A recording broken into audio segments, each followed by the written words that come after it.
La Fundació Jaume III de Mallorca es compromet a elaborar un model estàndard de mallorquí i a tenir-lo enllestit d'aquí a un any. Aquest és un dels objectius de la fundació privada constituïda el passat mes d'octubre en defensa del menorquí, eivissent, formenterer i mallorquí.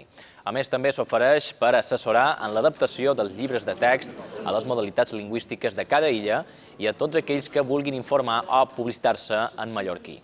Per altra banda, la Fundació Jaume III presentarà mocions a totes les institucions per introduir la seva proposta.